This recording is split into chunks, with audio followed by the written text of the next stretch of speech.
Salut tout le monde, je suis très heureux de me retrouver devant vous ce soir dans dans ce cours, je sais pas si on peut appeler ça cours, mais en tout cas dans cette rencontre collective sur une multitude de plateformes. On est à la fois sur YouTube, on est sur Twitch et on est sur TikTok. Donc bonjour à tous pour tous ceux qui nous rejoignent sur ces différentes plateformes. Le thème d'aujourd'hui est toujours dans la continuité de notre cours de philosophie de la religion. C'est Dieu existe-t-il ? On se pose la question, est-ce qu'il existe un Dieu ? Alors là, ça y est. La semaine, la séance précédente, on avait vu l'athéisme, les différentes sortes d'athéisme. Je dois vous avouer que je me suis amusé à découper et à faire des shorts un peu automatiquement sur live. Ça a fait réagir de manière complètement délirante certaines personnes, le sujet de l'athéisme semblant exciter énormément de gens, et je me suis rendu compte qu'en fait il y avait bien plus de réactions, violentes de la part des croyants que de la part des athées, et sauf que les croyants n'étaient pas venus voir le live alors que les athées faisaient l'effort d'aller regarder le live. Donc, je vous invite, si la question vous intéresse, de l'athéisme, etc., à regarder les épisodes précédents, sachant que on a balayé pendant, la première séance, on a balayé ce que c'était que le phénomène religieux, et aujourd'hui, là, on se met à... on a vu après ce que c'était que l'athéisme, et aujourd'hui, on se pose la question, on se demande, est-ce que Dieu existe, bon sang ? Nous allons essayer de démontrer l'existence de Dieu. Ou alors plutôt, soyons humbles, nous allons évaluer la pertinence des démonstrations de l'existence de Dieu. Nous sommes toujours pas dans ce qu'on appelle la religion. Figurez-vous bien, dans l'athéisme, on n'était pas dans la religion, et là, dans la démonstration de l'existence de Dieu, nous ne sommes pas dans la religion. On le verra plus tard. La religion suppose de se mettre en lien avec une entité supérieure. Démontrer l'existence de cette entité ne nous met pas nécessairement en lien avec cette entité. Alors, démontrer l'existence de Dieu, c'est très embêtant, parce que quand on commence à parler de la démonstration de l'existence de Dieu, soit on est tout de suite face à quelqu'un qui considère que c'est impossible, soit on est face à des gens qui considèrent que c'est évident. Donc, en fait, dans les deux cas, les philosophes que nous essayons d'être dans ce cours sont frustrés. C'est-à-dire que dans un cas, quelqu'un nous dit c'est impossible de pouvoir démontrer l'existence de Dieu. Dans l'autre cas, on nous dit que c'est évident, ça ne sert à rien de le démontrer. Voire même plus insidieux que ça, et ça on le trouve chez les croyants comme chez les athées, Dieu est une affaire de croyance, et donc finalement, c'est en fonction de mon intelligence, ma volonté, que Dieu existera. J'ai retapé dans le micro, pardon. Et ça, vous voyez, ça ne peut pas être une attitude... pour des croyants, c'est une attitude, de flemme intellectuelle. On n'a pas le temps de se poser des questions, et donc, résultat, on postule le fait que Dieu existe, et les signes que j'ai de l'existence de Dieu me suffisent, je n'ai pas besoin d'une démonstration rationnelle. Et pour les athées, finalement, ça ne sert à rien. Pour certains athées, ils se disent, ça ne sert à rien de m'intéresser aux démonstrations de l'existence de Dieu, puisque en fait, je postule déjà qu'il n'existe pas, ou alors, si il existait, ça devrait être évident. Alors justement, moi, je m'inscris totalement en faux. D'abord, on va commencer par l'évidence. Que Dieu existe, ça n'est pas évident. Non, ça n'est pas évident. Au sens fort du mot évidence. C'est-à-dire que y a des choses qui sont évidentes. Vous voyez, ce qu'on appelle par exemple les premiers principes de l'intelligence, ce qu'on appelle le principe de non-contradiction par exemple. Une chose ne peut pas être et en même temps ne pas être. En même temps et sous le même rapport. Bon, une fois qu'on a dit ça, il a suffi de dire cette phrase pour que votre intelligence dise « Bah ouais, c'est évident ». De la même manière, si je vous dis le tout est plus grand que la partie, eh ben, il suffit en fait de le dire et hop, c'est évident. C'est une évidence. Or, il y a des personnes qui vont nous dire, bah oui, c'est évident, Dieu existe. Mais c'est faux. C'est faux. L'existence de Dieu ne tombe pas dans l'évidence, à moins de définir Dieu d'une certaine manière. Vous voyez, il y a des personnes, et en fait, il y a des démonstrations, on va y venir, qui ont été tentées à partir de cette idée-là. C'est-à-dire que dès que on définit Dieu d'une certaine manière, alors il ne peut qu'exister. Alors on va voir. Ça va être intéressant. Donc moi, l'évidence, voilà, ça tombe pas. Pour moi, c'est pas possible. Deuxièmement, l'impossibilité. L'impossibilité avec cette espèce de foi dans le fait que beaucoup de personnes ont démontré et beaucoup de personnes ont réfuté les démonstrations, donc Dieu n'existe pas. Et ça, vous voyez, ça a été par exemple le livre l'esprit de l'athéisme de Comte Sponville, par exemple. Moi, je fais ce reproche-là, c'est-à-dire que c'est quelqu'un qui considère que tous ceux qui ont parlé après tous ceux qui avaient fait des démonstrations de l'existence de Dieu, ces personnes-là, elles avaient raison parce qu'elles ont parlé après. Bah non. En fait, pour certaines, elles se sont plantées. Voilà, Kant en lice, etc., Nietzsche, etc. On va voir, justement. Donc, vous voyez, d'un côté, on a l'évidence qu'on peut pas avoir, et de l'autre, on a le confort intellectuel de se dire, j'arrête de réfléchir sur la question de l'existence de Dieu, puisque s'il était démontrable, eh bien, ça serait facile. Eh bien, non. Depuis quand, en fait, le fait de démontrer quelque chose implique qu'il serait facile de démontrer. Vous avez fait plein de problèmes de maths, j'imagine, quand vous étiez en classe. Il y a des choses qui étaient démontrables, on pouvait démontrer certains théorèmes, théorème de Pythagore, théorème de Thalès, etc. Je vous raconte pas le fait que c'était ardu, c'est-à-dire que on avait du mal. Je parle pour moi, il y en a certains, c'était inné, c'était comme ça. Mais en réalité, non. En réalité, non. Ça n'était pas facile. C'est-à-dire que moi, vous voyez, spontanément, quand j'ai préparé ce cours, je me suis dit, bon, notre intelligence est proportionnée au monde qui nous entoure. Si on commence à essayer de se poser la question sur l'existence de Dieu, eh bien, on est sur un autre niveau de réalité. Vous voyez, on est sur quelque chose qui va être compliqué, qui va être difficile. On va commencer à essayer de toucher quelque chose qui serait au-delà de notre réalité, de notre physique. On serait dans la métaphysique. Et oui, et donc c'est quelque chose qui est compliqué. Alors certaines personnes aussi ont dit que Dieu, l'existence de Dieu, c'est un mystère. Oh là là, c'est un mystère. Alors ça, c'est en régime chrétien et post-chrétien, je vous le dis, les mystères. C'est un mystère. Non, et en plus, il faut le dire avec beaucoup de souffle, vous voyez, c'est un mystère.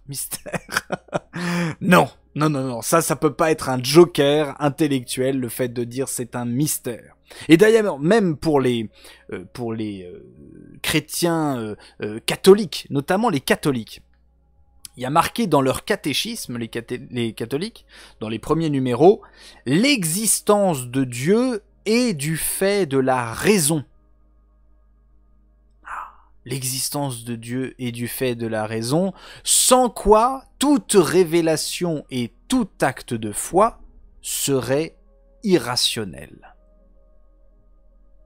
Donc là, il faut réfléchir, voilà, les catholiques, je vous laisse avec ça, au moins ça leur fera du bien, voilà. Alors je vous rappelle, hein, les règles des questions, il y en a qui arrivent, je vais essayer de les prendre au fur et à mesure, c'est pas facile sur toutes les plateformes. Si jamais il y en a à la fin, voilà, je prends un petit temps pour les questions, que je ne mettrai pas dans la rediffusion, je suis désolé, c'est le privilège de ceux qui sont en live avec moi, ça va être la réponse aux questions, voilà. Donc vous voyez, le c'est un mystère, ça n'est pas possible non plus. Alors, j'ai entendu d'autres personnes qui me disaient, dans un registre un peu plus poétique, quand je me posais la question de savoir est-ce que Dieu existe, est-ce qu'on peut démontrer que Dieu existe, il y a des personnes qui me disaient « Regarde dans ton cœur ». Si on le prend de manière très stricte, ça devient glauque. C'est-à-dire que regarder dans son cœur, non, on va pas le souhaiter, hein, à part être un énorme psychopathe, mais on va pas le souhaiter. Non, en fait, ce qu'il voulait dire, c'est regarde dans ton fort interne, et en gros, écoute ton cœur. Vous voyez ce qu'on entend dans les films, qu'est-ce que te dit ton cœur? Et évidemment, c'est la solution à tous les problèmes. Quand on regarde dans son cœur, on a tout le savoir. Non, moi je suis désolé, ça marche pas comme ça. C'est-à-dire que regarder dans mon cœur, si on ne me dit pas quoi chercher dans mon cœur, je vais pas trouver grand chose en fait, hein. Peut-être un vide abyssal, peut-être des tendances, peut-être des choses comme ça. Mais en gros, ça n'est pas dans le cœur, c'est-à-dire dans l'intimité profonde, que l'on aura la démonstration de Dieu. Peut-être un signe, mais pas la démonstration de Dieu. Alors il y en a certains aussi qui m'ont dit tu veux savoir si Dieu existe, lis la Bible. Lis le Coran, lis la Torah. Non, on m'a pas trop dit ça, parce que les Juifs m'ont pas trop encouragé à lire la Torah. Mais voilà, on m'a encouragé à lire des textes révélés, ou alors m'intéresser, vous voyez, aux textes hindous. Des textes qui, alors, pour la Bible et le Coran qui sont explicitement révélés, pour les Védas peut-être un peu moins, mais un petit peu quand même. Et en fait, répondre à la question de savoir est-ce que Dieu existe, je veux savoir si Dieu existe, ce n'est pas je veux savoir si Dieu se révèle et qu'est-ce qu'il pense et qu'est-ce qu'il croit et qu'est-ce qui est ainsi de suite. Vous voyez ?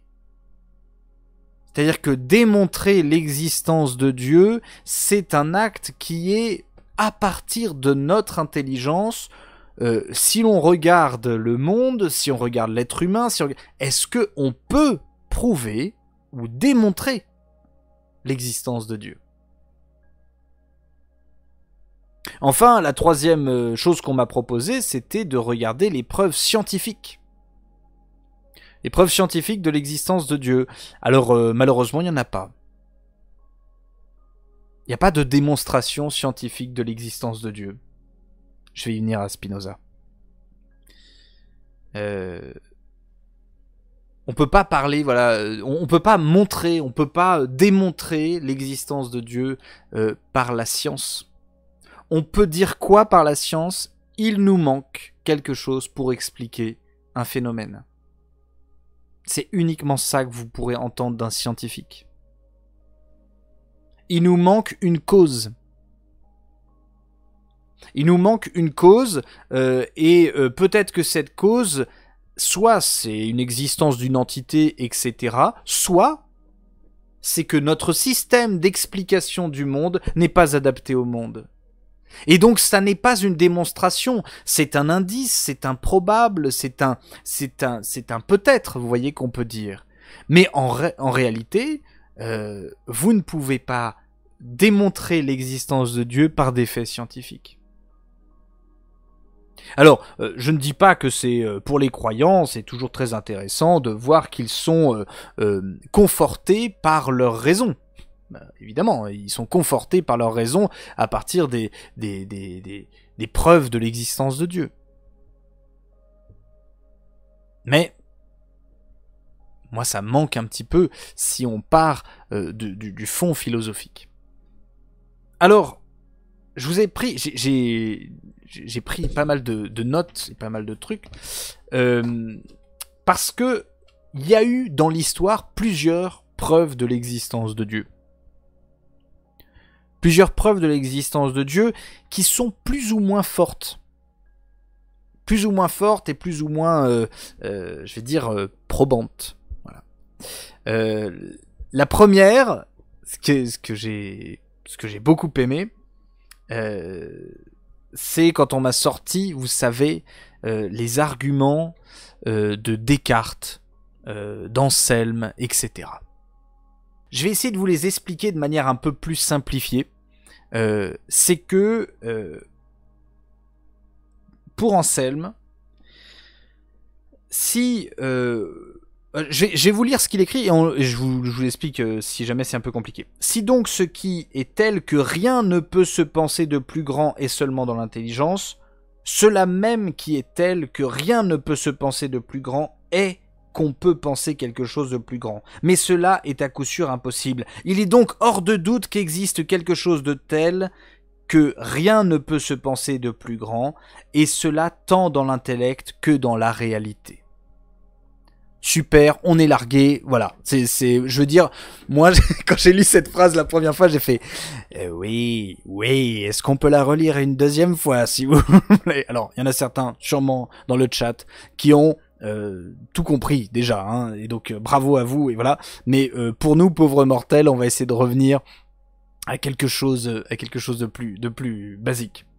En réalité, Anselme constate une chose, c'est que lorsque l'on pense l'idée de Dieu, on pense forcément quelque chose qui serait parfait. Parfait, attention, pas au sens de la bonté morale, voilà, on fait bien les choses, etc. Parfait dans le sens où il ne lui manque rien et il est la chose la plus grande qui puisse exister. Ça, c'est les personnes qui imaginent, qui pensent l'idée de Dieu, qu'il soit athée ou qu'il soit croyant, hein, indépendamment. L'idée de Dieu, c'est l'idée d'une entité qui est ultra grande. Plus grande que tout ce qu'on pourrait concevoir. Bon, et alors attention, arrive la démonstration. Si cette chose-là n'existait pas, alors elle ne serait pas la chose la plus grande que l'on peut imaginer. Si elle est la chose la plus grande que l'on peut imaginer, ça veut dire que l'existence fait partie de sa grandeur. Donc elle existe. Et donc, Dieu existe. Et alors moi, ce que j'aime bien, c'est que tout le monde sent qu'il y a une douille dans le truc. Il y a une douille, il y a vraiment une douille là dans le raisonnement. Mais arriver à expliquer où se situe la douille, tu te dis, là, attends, 30 secondes, refais-la moi, parce que je vois pas. Pour la faire claire, hein, ça a été repris aussi par Descartes. Descartes a repris un petit peu cette chose, sauf qu'il a compris qu'il y avait une douille, et donc il a tout de suite dit, ouais, alors, ma pensée ne cause pas les choses. C'est pas parce que j'imagine un cheval avec des ailes que Pégase existe. Donc il faut bien, attention, distinguer le fait de ma pensée et le fait de la réalité. C'est pas parce que je pense quelque chose qui est le plus grand du monde et que dans cette grandeur, conceptuellement, il devrait y avoir l'existence, que dans la réalité, il y a l'existence. Et donc Descartes, lui, il va décaler un petit peu le problème, en disant que justement, pour lui, c'est un argument qui est quand même intéressant, mais que en fait, lui, il va, l'assumer dans la perspective de la causalité. Il va se dire, si jamais j'ai l'idée d'un infini en moi, et que autour de moi il n'y a rien de réellement infini, ça veut dire que cette idée-là ne vient pas de moi. Et donc nécessairement, ça viendra d'une entité supérieure, qui lui serait infinie. Donc vous voyez, on décale le problème. On est toujours dans la pensée, mais on décale le problème. Restons justement dans ces démonstrations.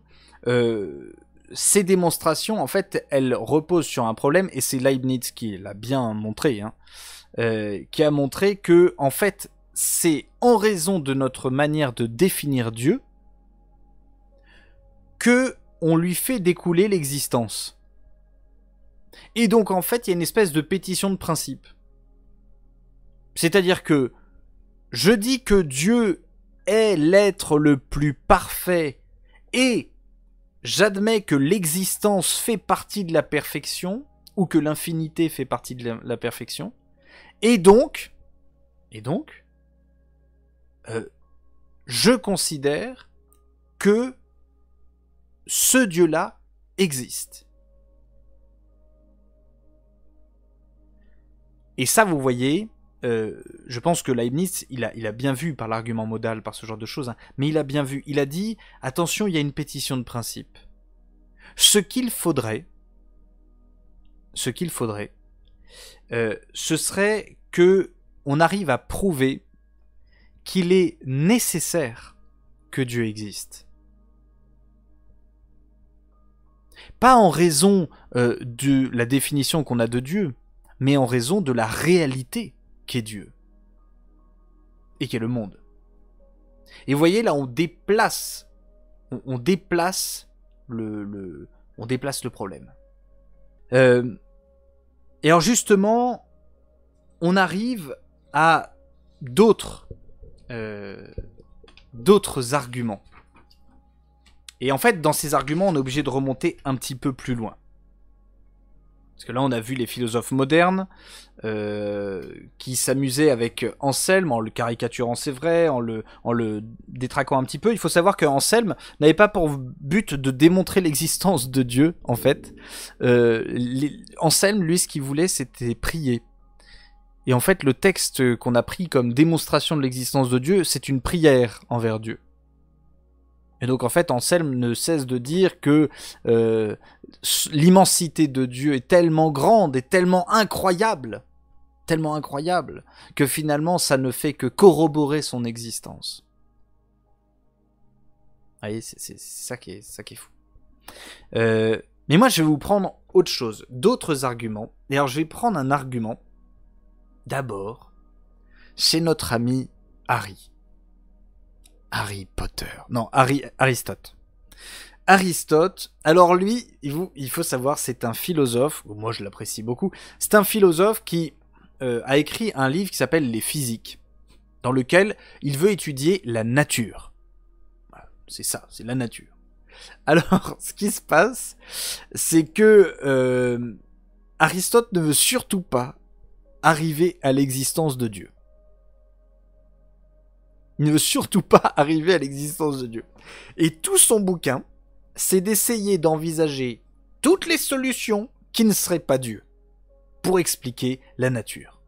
Et on le voit, on a l'impression qu'il arrive au fur et à mesure de son livre comme s'il était dans un puits en train de dégringoler et qui s'accroche sur tous les côtés en disant « Non, je veux pas tomber, laissez-moi tranquille ». Vous voyez, c'est un petit peu ça. Alors, on va voir justement, je vais vous la faire en synthétique, sa démonstration. Ça part du mouvement. Aristote va démontrer que le mouvement, on l'explique selon avec deux concepts particuliers, qui est le concept de potentialité, la chose peut devenir quelque chose, et d'actualité, c'est-à-dire elle est devenue quelque chose. Vous voyez, ce truc-là, il est en puissance à arriver à cet endroit-là. Il n'y est pas tout de suite, là il y est, il n'est plus en puissance à être de ce côté-là, il est de ce côté-là. Voilà, donc le mouvement est un mélange de puissance et d'acte. C'est-à-dire que pour commencer le mouvement, il faut que vous soyez en acte, pour arriver à un autre acte qui serait différent, et en plus, pour commencer le mouvement, il faut que vous soyez en puissance à cet autre acte-là. Alors on sort évidemment les arguments enfin pas les arguments, les exemples qui moi me perdaient plus qu'autre chose, mais bon, qui peuvent aider. Le feu est en puissance à chauffer de l'eau. L'eau, elle est en puissance à être chauffée par du feu. Elle peut se transformer, en fait. Elle peut se transformer et petit à petit, elle va acquérir la température du feu. C'est-à-dire que c'est un échange qui va se produire et le mouvement, la transformation qu'il va y avoir, c'est en réalité grâce à de la potentialité et grâce à de l'actualité. Le feu ne peut pas chauffer plus que lui et l'eau ne peut pas être chauffée plus que le feu. C'est-à-dire qu'il y a une corrélation entre l'effet et la cause. Vous voyez, il y a ces choses-là qui sont décrites. Pourquoi Aristote parle du mouvement, en fait, dans la physique ? C'est que, pour lui, c'est la chose qui est universelle, le mouvement. Toutes les choses bougent. Toutes les choses se transforment. Toutes les choses sont différentes d'une période à une autre. Toutes les choses bougent. Donc, si on veut comprendre la nature, il faut comprendre le mouvement. Celui qui ignore le mouvement, il ignore la nature, et donc il peut rien comprendre. Et alors il se rend compte d'une chose, Aristote. Il se rend compte que tout ce qui existe se meut, bouge, et tout ce qui bouge par un autre.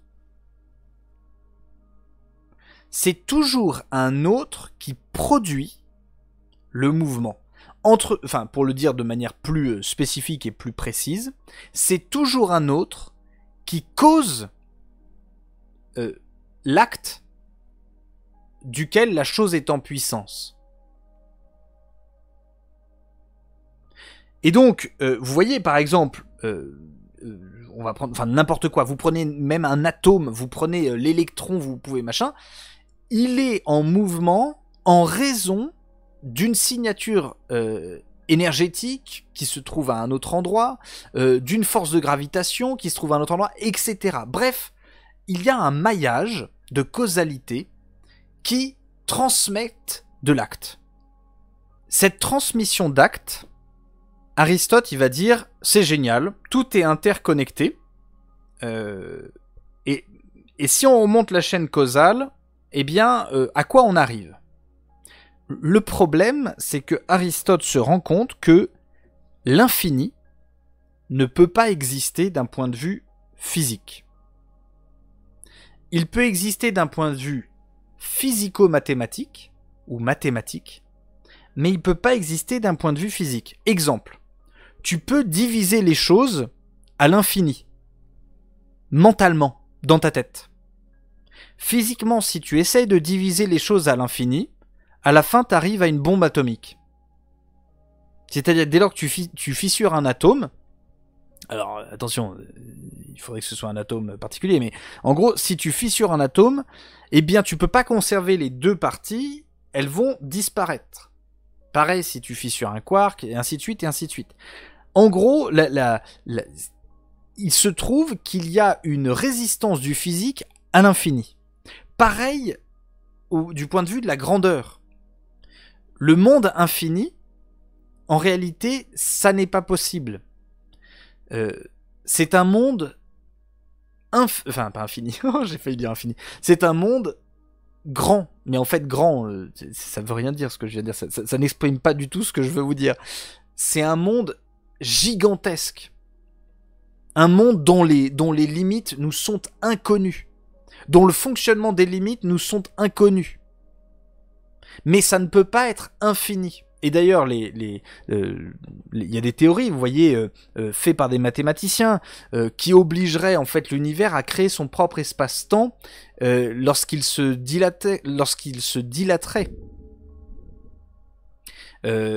Alors évidemment, se pose la question de savoir, je le vois dans TikTok, est-ce qu'il y a des bords ? Actuellement, les scientifiques se disent qu'on est sûrement sur un système d'hypertor, c'est-à-dire qu'il y a un retournement de l'espace sur lui-même, et donc résultat, dès que vous arrivez à une limite, en fait, ça retourne à l'autre limite. C'est une théorie. Mais l'univers infini entraînerait quoi ? Entraînerait une absence de mouvement. Vous pouvez pas remonter à l'infini au niveau de la chaîne causale. Il faut un premier qui soit en dehors de la chaîne causale. qui soit en dehors de la chaîne causale. Et en fait, c'est là où Aristote commence à paniquer, parce qu'il se dit, ok, ça veut dire qu'il faudrait qu'il y ait quelque chose qui ne soit pas soumis au mouvement.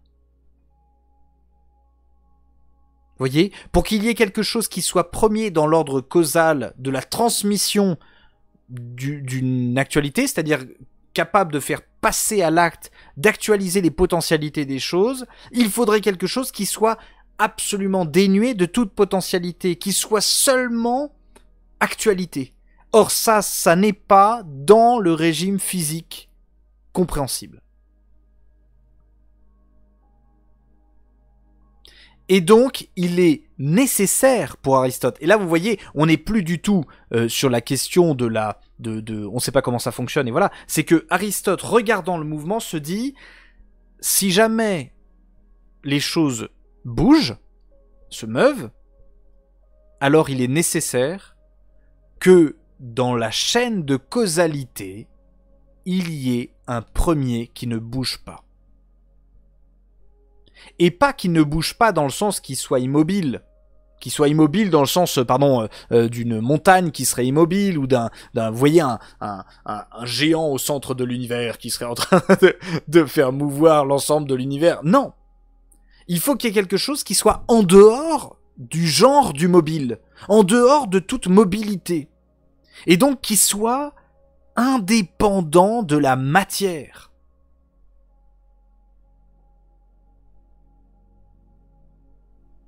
Et alors là, vous voyez, mais vous vous dites, mais c'est absolument dingue. C'est absolument dingue parce que là, on a un effort de démonstration qui ne se prend pas du point de vue de ce qu'est Dieu, mais qui est, si notre physique, si notre loi naturelle, si la nature fonctionne telle qu'elle fonctionne, il faut qu'il y ait un premier. Un premier qui soit pure actualité et qui ne soit pas potentialité. La question de Dieu n'est pas... Attention, je vois là sur TikTok qu'il y a des personnes qui réagissent. La question de Dieu chez Aristote n'est pas pour... Attention, n'est pas pour mettre une hypothèse sur un vide. Vous voyez, je sais pas, vous prenez la loi de la gravité, ou vous prenez les constantes de notre univers, si elles étaient changées à 0,0000001%, eh bien, en fait, l'univers ne pourrait pas fonctionner. Donc, les gens vont vous dire, donc, il faut bien qu'il y ait un Dieu pour ordonner tout ça. Aristote, c'est pas ça qu'il dit. Aristote, il prend le mouvement, il comprend le mouvement. Une fois qu'il comprend le mouvement, il se dit, mais le mouvement ne peut pas fonctionner, ça ne peut pas fonctionner, si il n'y a pas un premier qui serait pure actualité. Mais attention, ce que disait Heidegger, c'est là où c'est absolument dingue. On ne danse pas devant le dieu d'Aristote. Le dieu d'Aristote, ce truc-là, cette espèce... Je vois dans les commentaires les gens qui disent le premier moteur. Oui, le premier moteur, par exemple, c'est le nom que Aristote lui donne, le premier moteur. Mais attendez, c'est pas un dieu personnel, nécessairement. Aristote en parle pas comme ça, en tout cas. On n'est pas en face d'un dieu qui est... Enfin, je veux dire, bonjour les êtres humains, coucou, alors moi je meus tout le monde, et voilà. Non, non, non, non. On est face à quelque chose qui meut l'ensemble du cosmos. Pas comme un espèce de premier horloger, vous voyez, ou de gars qui met une pichenette du début, tu sais, pour tout ça. Non, c'est par son actualité, il rend possible le mouvement.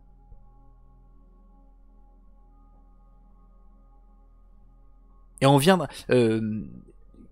justement, à partir de ce qu'on voit cette fois-ci, on verra la prochaine fois, la semaine prochaine, on fera de ce qu'on appelle de la théologie naturelle. Théologie naturelle, c'est-à-dire qu'on n'est pas dans la théologie révélée ou la théologie religieuse, c'est la théologie naturelle. Qu'est-ce qu'on peut dire de Dieu d'un point de vue naturel ? Pas d'un point de vue surnaturel. Alors ça, c'est la démonstration qu'Aristote introduit. Il en introduit une aussi qui va être reprise par Thomas d'Aquin par la causalité, justement. Fat Freddy 2000, il en parlait là, de la question de la causalité. La question de la causalité qui est un peu liée à la question du mouvement, mais Thomas d'Aquin va en parler un petit peu plus, va la déployer un petit peu plus sur la question de la cause efficiente. À mon sens, elle est très intéressante, hein, cette démonstration. Elle reprend le même ressort. Je pense qu'elle est moins flagrante, hein, que la question du mouvement.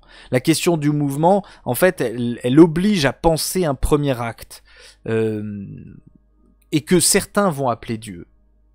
Un premier moteur que tous pourraient appeler Dieu si Dieu n'était pas d'abord la question religieuse, vous voyez.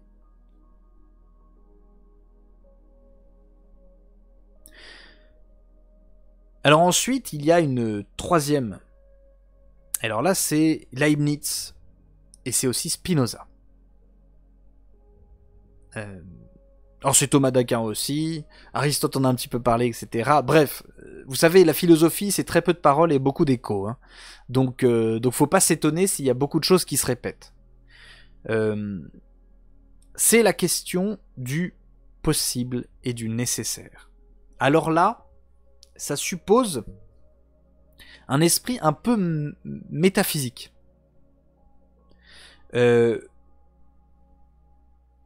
Toutes les choses que vous observez, je reprends ce petit truc de chargeur là, ce truc là, il aurait pu ne pas être.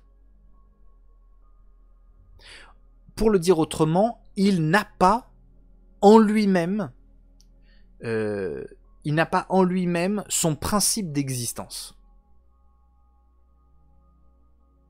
Il n'a pas en lui-même son principe d'existence. C'est-à-dire que il ne se cause pas lui-même. Il n'est pas en train de se dire « Allez, là-haut, j'ai envie d'exister, je suis à moi-même ma propre cause, la causa sui, etc. » Alors vous allez me dire « Oui, bah, c'est parce qu'il y a des hommes qui l'ont fabriqué, etc. » Oui, mais la matière première, oui, bah, c'est parce qu'elle est composée d'atomes, etc. Oui, mais les atomes, oui, c'est des quarks. Oui, mais les quarks,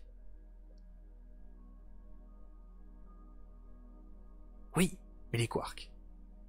Et ben ça, vous voyez, ça, cette question du possible et de la nécessité, ça reprend le même ressort que la question du mouvement, ou que la question de la causalité, mais on implique qu'il faut qu'il y ait quelque chose qui soit nécessaire. Si tout ce que l'on observe peut ne pas être, eh ben ça veut dire qu'il faut qu'il y ait quelque chose qui ne peut pas ne pas être pour que toutes les autres choses puissent être. Et alors vous voyez, ce qui est intéressant, hein, quand on expose, hein, les démonstrations comme ça, c'est que notre intelligence, elle est pas prête en fait à entendre ce genre de truc. C'est-à-dire que notre intelligence, elle ne voit pas la nécessité. Elle se dit pas ah oui, ah bah oui, bah non mais attendez, mais c'est sûr. Il y en a certains qui se le disent. Il y en a certains qui doivent se le dire. Quand on a réfléchi à la possibilité cette chose pourrait ne pas être, et en fait, elle existe. Pétard, comment ça se fait? Comment ça se fait qu'elle existe? Et vous voyez, le comment ça se fait qu'elle existe, elle implique le fait que, ok, donc ça veut dire qu'il faut qu'il y ait, de manière purement rationnelle,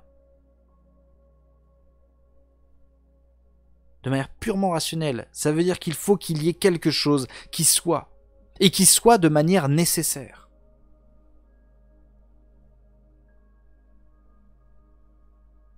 Et cette chose, bah, certains l'appellent Dieu. D'autres l'appellent ça l'énergie cosmique, d'autres l'appellent ça... Enfin, appelez ça comme vous voulez, hein. Mais il faut qu'il y ait quelque chose qui soit nécessaire.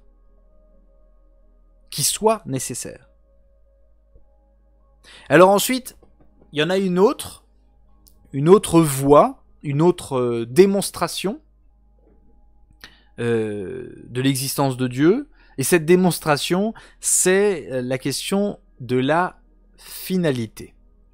Alors là c'est là où c'est compliqué. Où c'est compliqué parce qu'on n'aime pas du tout ce concept-là, surtout en science.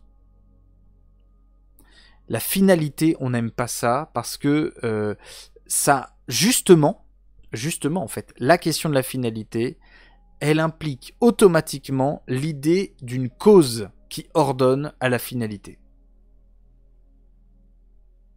Et la plupart des scientifiques ne supportent pas ça. Pourquoi ? Il y a plusieurs raisons. La première, c'est que, en fait, ça serait un confort intellectuel de résoudre toutes les questions par c'est comme ça parce que Dieu l'a voulu. Voilà. Et donc on arrête de se poser des questions. Et si on arrête de se poser des questions, ça sert à rien d'être scientifique. Et en fait, comme l'homme a en lui ce désir d'être scientifique, cette volonté de connaître les choses, de comprendre le pourquoi des choses, eh bien en fait ça peut pas lui satisfaire ce genre de choses. Et même, ça serait un peu contre nature que ça soit comme ça. Vous voyez.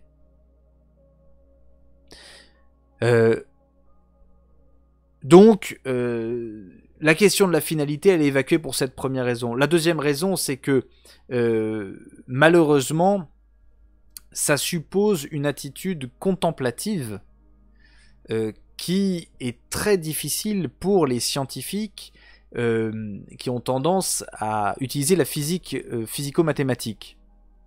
Parce que la physique des sciences expérimentales actuellement ne vise pas tellement la connaissance des choses pour la connaissance des choses, mais vise la connaissance des choses pour la maîtrise que nous aurons sur les choses. Rien qu'à voir en fait les bourses scientifiques qui sont proposées, qui sont données, qui sont les recherches qui sont financées, ce n'est que de l'utilitaire. On ne finance que ce qui va pouvoir servir à quelque chose. Et donc, quand on recherche quelque chose dans le but d'une utilité, on ne peut pas avoir un regard contemplatif sur le réel, et donc la question de la finalité échappe. Vous voyez, et c'est compliqué, vous voyez, de pouvoir se poser des questions. Vous voyez, j'avais discuté avec un prof qui était convaincu par la théorie de l'évolution et qui me disait, je lui disais, mais l'œil sert bien à voir. Il me dit oui, mais il n'est pas fait pour ça. Je lui dis comment dire comment dire si, l'œil est fait pour voir. Oui, l'œil est fait pour voir, mais il n'est pas fabriqué pour voir. Et en fait, je comprenais bien ce qu'il voulait me dire. Il voulait pas que je lui dise on a pensé à l'œil et on a fabriqué l'œil, comme un artisan le ferait, pour qu'il puisse voir. Ça s'est joué par tout un tas de mécanismes, d'adaptation, d'évolution, de trucs hasardeux, de trucs comme ça. Peut-être, bien sûr. Mais il n'empêche qu'il y a de la finalité. Il y a de la finalité, c'est-à-dire que... Et même, il y a de la finalité dans les choses les plus basiques. Dans les choses les plus basiques. C'est-à-dire que... vous voyez, il y a des tendances. Des tendances en chaque chose. Des tensions vers des choses en chaque chose. Et vous voyez... Pour certaines personnes, la finalité, si on démontre qu'il y a de la finalité, ça suppose qu'il y a une cause efficiente. Et s'il y a une cause efficiente, c'est-à-dire une cause qui provoque un effet, et donc qui vise un effet, qui vise une certaine finalité, eh bien cette cause-là, on peut l'appeler Dieu. Ça veut pas dire que, à nouveau, on danse devant elle, on la prie, on met de l'encens et elle est en contact avec nous. Non. Mais parce qu'il y a de la finalité, on peut dire que Dieu existe. Et vous voyez, beaucoup de gens, d'ailleurs, le donnent comme argument de manière un peu intuitive. Vous voyez, il suffit de regarder le monde, son ordre, l'ordonnancement du monde. L'ordre, ça veut dire la finalité. C'est-à-dire comment il fonctionne de manière mécanique, automatique, il vise certaines choses pour se dire que bah oui, il y a une entité auteur de cela. Alors, même les personnes qui vont dire oui, mais tout ce qu'on observe, il y a aussi que du chaos autour de nous. Bah oui, il y a du chaos. Mais il y a du chaos ordonné. C'est ça qui est très étonnant. C'est plus l'ordre qui est questionnant que le chaos, vous voyez. Le chaos, en fait, déjà Héraclite l'avait vu, hein, tout est gouverné par la foudre. Oui, mais tout est gouverné. Même quand il y a, je vois quelqu'un qui dit, même quand il n'y a pas de finalité, il y a de la finalité. Bah, malheureusement, oui. En fait, c'est ça qui est difficile, parce que quand on essaye de dire non mais tout est gouverné par le chaos, eh ben on observe qu'au sein de ce chaos, tout est ordonné. C'est-à-dire que, par exemple, la baston des animaux pour la survie entraîne quelque chose de parfaitement cohérent et finalisé. C'est-à-dire qu'il y a une adaptation de l'animal,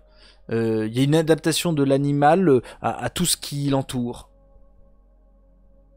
Le chaos généralisé des galaxies, des étoiles, en fait, est parfaitement ordonné.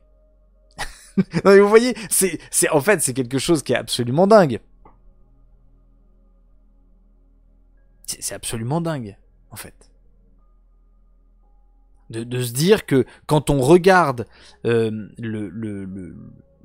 fait, moi par rapport à cet argument, c'est surtout ce que je dirais. Là, je vous ne fais que vous exposer les arguments, hein. Mais moi, ce que je peux dire, c'est que on peut très bien regarder le réel de manière complètement chaotique. On peut le regarder de manière complètement ordonnée. Les deux regards, en fait, trouveront matière à leurs argumentations. Mais le simple fait qu'il y a un principe d'ordre dans le regard que je lance, c'est-à-dire que je suis capable de dire tout est chaos, et ben je dis qu'en fait il y a un principe d'ordre à l'univers. Vu que je suis capable de dire que tout est chaos. Vous voyez, et ça, bon, c'est une autre question. Enfin, il y a une cinquième voie, alors qui, pour moi, est c'est une voix qui me plaît, qui me plaît et qui me terrifie en même temps. C'est celle qui me parle le plus, en fait, cette démonstration. Ça me parle le plus et c'est un peu terrifiant, en fait. Alors, je vous l'ai dit. Elle prend cette démonstration à partir des degrés qui existent dans l'être. Pour vous dire, en gros, cette chose, elle existe. Elle existe. Mais on l'a vu tout à l'heure, elle n'est pas cause de son existence. Bon. L'air qu'il y a entre moi et mon micro, il existe. Vous qui êtes en train de regarder ce live, vous existez. Les outils qu'on utilise pour qu'il y ait ce live, ça existe. Le courant électrique existe. Bref, il y a des choses qui existent. Des choses qui existent. Elles ne sont pas à elles-mêmes leur existence. Vous voyez, elles sont pas identiques à l'existence. Parce qu'on dit, c'est une souris qui existe. C'est un micro qui existe. On peut pas dire c'est l'existence qui existe. Vous voyez, c'est pas dans cet ordre-là.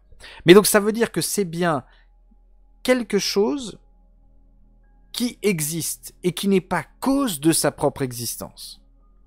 Mais alors justement, les choses qui existent, vu qu'elles ne sont pas à elles-mêmes la cause de leur existence, il faut que quelque chose les maintienne dans l'existence.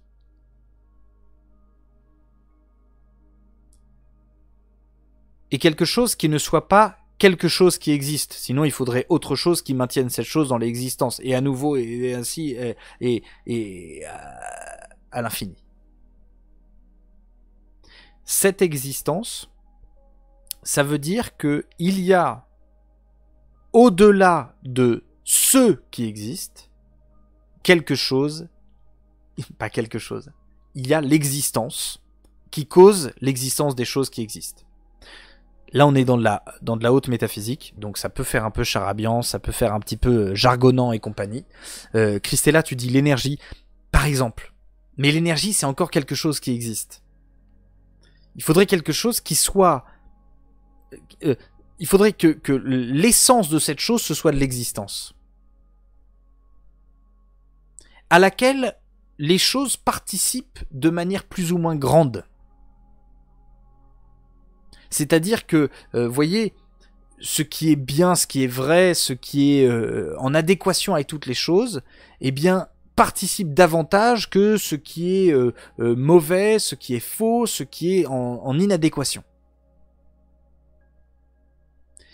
Et en fait, à partir du moment où vous comprenez ça, vous comment dire, toutes les choses prennent une espèce d'épaisseur de malade. C'est-à-dire que si vous imaginez, attention, on sort un petit peu du côté rationnel, là on part dans l'imagination. Imaginez que Dieu, s'il existe, que Dieu soit en train de causer toutes les choses là qui nous entourent. Non mais vous vous rendez compte du truc de malade? C'est un truc de barge. Dieu serait en train de causer toutes les choses qui nous entourent, c'est-à-dire le cassoulet que tu es en train de manger, mais la salive que tu utilises pour bouffer, et ainsi de suite, et ainsi de suite. Et en fait, vous voyez, alors c'est sûr, si les personnes débarquent en plein live là, à ce moment-là, ils se disent mais qu'est-ce que c'est que ce truc et tout ça. Mais en fait, quand vous comprenez que on part des choses et on questionne ces choses-là, sans en conclure à l'existence d'un dieu de religion, hein, mais en étant juste avec l'idée de quelque chose qui serait au-delà de notre nature, et ben en fait, on arrive à des trucs où ça fait flipper, quoi. Ça fait flipper. Alors enfin, il y a des voix qui sont un petit peu moins... Et je suis d'accord, oui, je vois Gab qui pose une question. Et la liberté de l'homme dans tout ça? Mais c'est clair! Mais c'est une vraie question. Ça veut dire, s'il y a une entité qui cause tout, est-ce que... Mince, quoi. Est-ce qu'on est encore libre? Est-ce que ce que je pense, c'est moi qui le pense? Oh, ça, c'est Avicenne, ça. Avicenne qui commence à dire, mais c'est Dieu qui pense à ma place. Ah, bah, non, l'angoisse complète, quoi. C'est-à-dire que, non, c'est pas moi qui pense, c'est Dieu qui pense à ma place. Enfin, moi, en l'occurrence, Dieu pense très mal, très très souvent, alors. Il fait beaucoup d'erreurs. Hein, voilà, ça marche pas bien du tout. Mais l'existence, ce n'est pas ça, parce que peut-être que Dieu, ce qu'on appelle ce Dieu-là, ce Dieu de l'existence, là, l'existence, eh bien, en fait, il causerait des êtres libres. C'est-à-dire, il causerait l'existence d'une indétermination dans des choses dont il cause la détermination. Ah ouais, là... J'aime bien faire des phrases comme ça, tu sais, parce que... Après, t'as les personnes qui sont là avec leur cassoulet qui disent « C'est super, on passe un très très bon moment. Quelqu'un aurait un petit joint, s'il vous plaît, pour faire passer la pilule, parce que... Waouh, là c'est un petit peu chaud. » Mais vous voyez, en fait, on ne peut arriver à des démonstrations, à des démonstrations de l'existence de Dieu que à partir de la réalité. Pas à partir de Dieu. Et vous voyez, c'est ce que je reproche un peu à l'argument d'Anselme, à l'argument et ainsi de suite, et ainsi de suite. C'est que ce genre de choses. C'est que à partir du réel. Parce que vous voyez, l'argument d'Anselme, ça marche, vous voyez, dès lors qu'on commence à dire, oui, si Dieu cause tout, alors l'idée que j'ai en moi, qui ne m'appartient pas, à savoir cette idée du plus grand, ou de l'infini, ou de tout ce que vous voulez, eh bien oui, elle vient pas de moi. Ah bah d'accord, ok, d'accord, là on peut dire ça.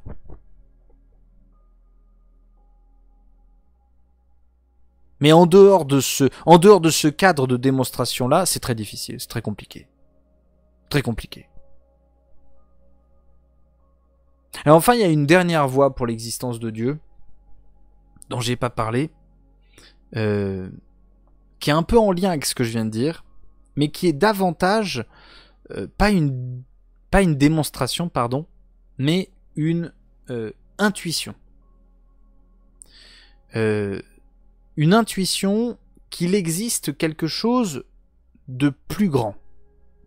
Cette intuition, en fait, elle arrive quand l'homme est confronté à, je vais dire, deux réalités. La grandeur et la beauté.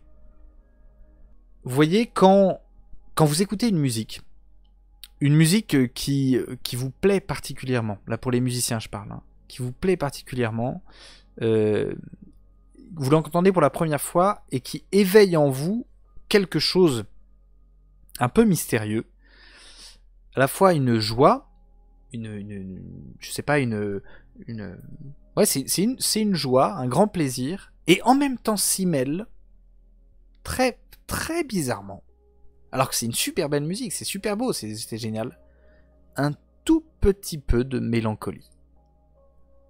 C'est pas la musique qui est mélancolique, hein. La musique elle est géniale, mais se glisse dans votre ressenti un petit peu de mélancolie. Je m'explique, avec une envie de vous unir à cette musique. Si c'est pas la musique, prenez autre chose.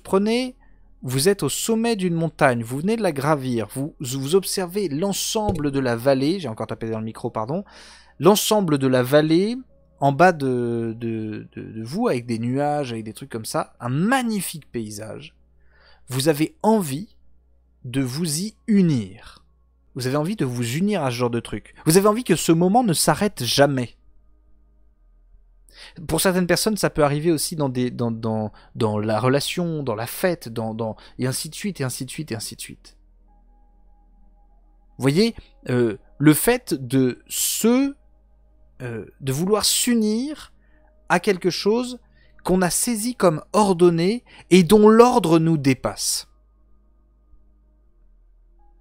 Et ça, en fait, vous voyez, c'est absolument... oui, je viens de le voir passer en commentaire, c'est éphémère. Oui, c'est éphémère. Ça ne dure pas. C'est pour ça que je vous parle, là, ce n'est pas de la démonstration. Ce n'est pas d'une démonstration qu'un Dieu existerait. C'est une espèce d'intuition d'un ordre qui dépasse l'homme. Et cette intuition, elle intervient dans la beauté, dans ce genre de choses. Vous voyez, il y a des exclamations d'Einstein, il y a des exclamations de grands scientifiques, etc., qui sont de l'ordre de cette intuition. Et qui contemplent le ciel et qui se disent... je sais pas s'il y en a certains qui sont à la campagne. Moi, je découvre ça, parce que maintenant que j'ai déménagé à la campagne, je découvre ça. Je vois le ciel étoilé. Chose que avant j'étais dans la ville, donc je le voyais pas. Maintenant, je vois le ciel étoilé. Mais il y a quelque chose vous vous dites, mais c'est délirant. Cette beauté est délirante. Et délirante et reposante, et en même temps elle fait mal. Vous voyez, je sais pas comment vous expliquer ça, mais il y a quelque chose qui fait mal à l'intérieur. Vous vous dites, mais je suis fait pour ce genre de truc. Je suis fait pour être uni à ce genre de truc. Mais je n'y suis pas uni. Et les Grecs, en fait, avaient compris que ça, c'était la part divine en nous qui aspirait au Dieu, qui aspirait au divin, mais nous restons des hommes. Nous restons des êtres humains. Et justement, vous voyez, Platon, lui, il avait commencé à l'apercevoir. Il avait dit, vous voyez, pour rejoindre le divin, il vous donne une recette pour rejoindre le divin. Je ne sais pas si vous vous rendez compte. Il dit, il faut partir de la beauté. Waouh. Waouh. Faut partir de la beauté. Alors il dit, vous partez des beaux corps, des belles choses, des belles personnes. Vous regardez les belles personnes et vous contemplez cette beauté-là. Et ensuite vous vous dites, oui, mais il y a une beauté qui est plus grande encore. La beauté des concepts, des conversations, la beauté des idées. Vous montez encore plus loin. Et vous montez encore plus loin jusqu'à arriver à la beauté même. sur la beauté même. Et à ce moment-là, en fait, vous rejoignez Dieu. Alors, il y a des gens qui posent la question, mais comment on fait pour rejoindre? Et Platon répond pas par l'intelligence. Il dit, vous rejoignez cette beauté par l'amour. C'est parce que vous aimerez ce qui est beau que vous arriverez à aimer de plus en plus haut et que, à la fin, vous arriverez au divin. Ah, c'est sûr qu'on n'est pas chez le premier moteur d'Aristote. Vous voyez ? C'est pas le premier moteur d'Aristote. Le premier moteur d'Aristote, comme dit Heidegger, on danse pas devant lui, on n'est pas content, on n'est pas ouh, c'est super, avec l'amour et compagnie. Non. Mais vous voyez, là on a une voix qui est plus intuitive et qui est plus du côté de Platon. Il y a Augustin qui a beaucoup développé ça. Et il y a certaines personnes qui font des expériences. Je vois, il y a des personnes qui parlent de leurs émotions. Mais ça peut passer par l'émotion pendant un temps, puis après ça peut aller plus loin. Mais il y a des personnes qui font des expériences qu'ils vont avoir du mal à raconter. Parce que ces expériences dépendent de quelque chose qui les dépasse, d'une grandeur qui les dépasse. Et vous voyez, pour moi, la question religieuse se pose à la fin de ces deux démarches. La démarche soit démonstrative, soit la démarche intuitive et expérimentale.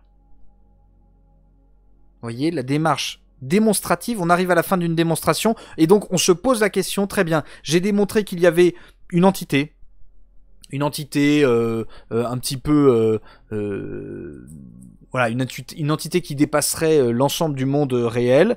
J'arrive à démontrer qu'elle existe. Bon, bah maintenant, comment je peux rentrer en communication avec elle? Comment je peux me comporter vis-à-vis d'elle? Et donc là, on arrive dans une démarche religieuse. De la même manière, vous vivez une expérience très étonnante, très, je vais dire très, comment dire, très fulgurante et en même temps très fondatrice. Vous voyez, intuitive. Vous avez expérimenté quelque chose qui vous dépassait, quelque chose de supérieur, et à partir de ce moment-là, hop, il y a une espèce de quête. Vous voyez, ce n'est que pour moi, à partir de ces deux moments-là, que vous pouvez dire, ok, j'entre dans une démarche religieuse. Parce que sinon, on est dans une démarche qui est dogmatique. Vous voyez, qui n'est pas réfléchie.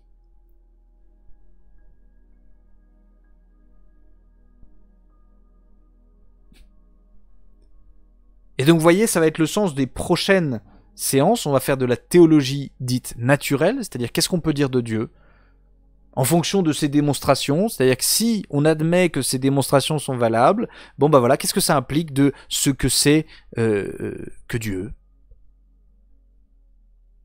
Et puis après, on verra ce que c'est que le phénomène religieux et comment en fait les gens ont, je vais dire, ont tenté de répondre. Avec des religions qui ont été ascendantes, c'est-à-dire qui sont parties de l'homme et qui ont essayé de rejoindre le divin, et des religions qui se sont dites descendantes, qui ont dit que Dieu était carrément venu les rejoindre d'une certaine manière et leur parler. Et on verra justement comment un philosophe peut se battre par rapport à ça.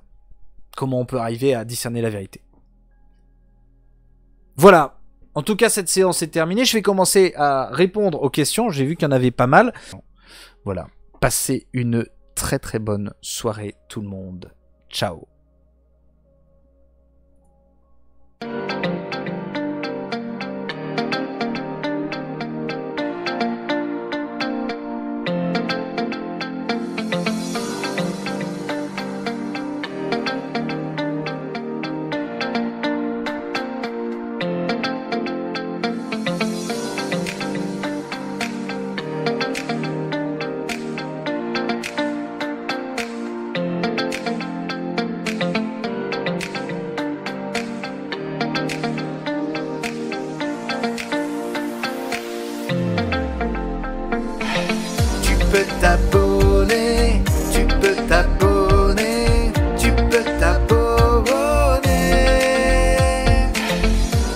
lâcher un j'aime, laisse-toi aller. Donner ton avis, bah tu peux commenter. Rejoindre une belle communauté. Y'a qu'une chose à faire, bah tu peux t'abonner. Tu peux t'abonner. Tu peux t'abonner. Tu peux t'abonner. Tu peux t'abonner. Tu peux t'abonner. Tu peux t'abonner. Tu veux lâcher un j'aime, laisse-toi aller. Donner ton avis, bah tu peux commenter. Rejoindre une belle communauté. Y'a qu'une chose à faire, bah tu peux t'abonner. Tu veux lâcher un j'aime, laisse-toi aller. Donner ton avis, bah tu peux commenter. Rejoindre une belle communauté. Y'a qu'une chose à faire, bah tu peux t'abonner. Tu peux